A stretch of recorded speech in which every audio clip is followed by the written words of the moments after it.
Hi കൂട്ടുകാരെ, എൻ്റെ video കാണുന്ന എല്ലാ കൂട്ടുകാർക്കും സുഖമാണല്ലോ. ഞാനിന്നിവിടെ ഒരു പച്ചമാങ്ങ ഒഴിച്ചു കൂട്ടാനാണ് തയ്യാറാക്കുന്നത്. ഈ പച്ചമാങ്ങ ഒഴിച്ചു കൂട്ടാൻ നല്ല ടേസ്റ്റാണ്. ചോറിൻ്റെ കൂടെ കഴിക്കാൻ ഈ ഒഴിച്ചു കൂട്ടാൻ മാത്രം മതി. അത്രയ്ക്ക് ടേസ്റ്റാണ് പച്ചമാങ്ങ ഒഴിച്ചു കൂട്ടാൻ. പച്ചമാങ്ങ ഒഴിച്ചു കൂട്ടാൻ വെക്കാനായിട്ട് ഒരു മാങ്ങ ചെറിയ കഷ്ണങ്ങളായിട്ട് അരിഞ്ഞെടുത്തതാണ്. അതിലേക്ക് 2 പച്ചമുളക് ചെറുതായിട്ട് അരിഞ്ഞത് ഇടാം. ആവശ്യത്തിന് വേവാനുള്ള വെള്ളം അതിലേക്ക് ഒഴിച്ചു കൊടുക്കാം. 1/2 സ്പൂൺ ഉപ്പുപൊടി ഇതിലേക്ക് ഇടാം. ഇത് നല്ല പുളിയുള്ള മാങ്ങയാണ്. ഇത് നമുക്ക് വേവിക്കാൻ വെക്കാം. മാങ്ങാ കഷ്ണങ്ങളെല്ലാം നല്ലതുപോലെ തിളച്ച് വെന്ത് വരുന്നുണ്ട്. ആ സമയം കൊണ്ട് നമുക്ക് ഇതിൻ്റെ അരപ്പ് തയ്യാറാക്കാം. മാങ്ങ ഒഴിച്ചു കൂട്ടാത്തിനുള്ള തേങ്ങ ചുരണ്ടിയതാണ്. ഒരു ചെറിയ മുറി തേങ്ങയാണ് ഞാനിവിടെ എടുത്തിരിക്കുന്നത്.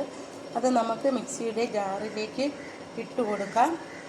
ഒരു 1/4 സ്പൂൺ മഞ്ഞൾപ്പൊടി ഇടാം. 1/4 സ്പൂൺ ജീരകപ്പൊടി ഇടാം. 2-3 കഷ്ണം ചെറിയ ഉള്ളി ഇട്ട് കൊടുക്കാം. ഒരു നുള്ളിന് വേണ്ടിയിട്ട് കടുക് ഒരു 1/4 സ്പൂൺ. അരയാൻ ആവശ്യത്തിനുള്ള വെള്ളവും കൂടി ഒഴിച്ചിട്ട് നമുക്കിത് അരച്ചെടുക്കാം. പച്ചമുളക് ഇടാൻ മറന്നുപോയി. പച്ചമുളകും കൂടി ചേർത്ത് അരച്ചെടുക്കാം. മാങ്ങാ കഷ്ണങ്ങൾ നല്ലതുപോലെ വെന്ത് വന്നു. ഇതിലേക്ക് നമുക്ക് അരച്ച് വച്ചിരിക്കുന്ന അരപ്പ് ഇതിലേക്ക് ഒഴിക്കാം.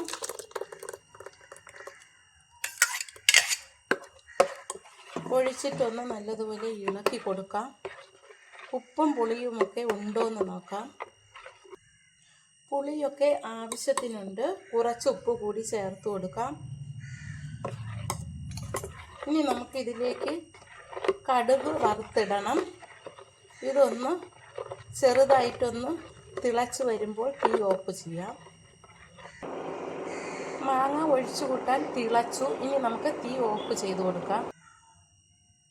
പച്ചമാങ്ങ ഒഴിച്ചു കൂട്ടാൻ റെഡിയായി. നമുക്ക് ഇനി ഇതൊരു ചട്ടിയിലേക്ക് ഒഴിച്ചു കൊടുക്കാം.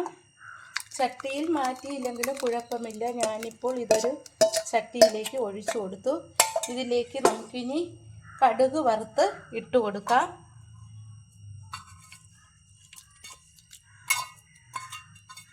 പച്ചമാങ്ങയ്ക്ക് പുളി ഉള്ളതുകൊണ്ട് ഞാൻ ഇതിലേക്ക് തൈരൊന്നും ചേർത്തില്ല. തൈര് വേണമെങ്കിൽ ചേർത്ത് കൊടുക്കാം. ഞാനിവിടെ മാങ്ങ മാത്രമാണ് ചേർത്തിട്ടുള്ളത്. ഇത് ചോറിൻ്റെ കൂടെ കഴിക്കാൻ നല്ല ടേസ്റ്റാണ് ഈ പച്ചമാങ്ങ ഒഴിച്ചു കൂട്ടാൻ. എൻ്റെ ഈ വീഡിയോ ഇഷ്ടമായെങ്കിൽ ആദ്യമായി കാണുന്നവരെല്ലാം എൻ്റെ ചാനൽ സബ്സ്ക്രൈബ് ചെയ്യണേ. Thank you.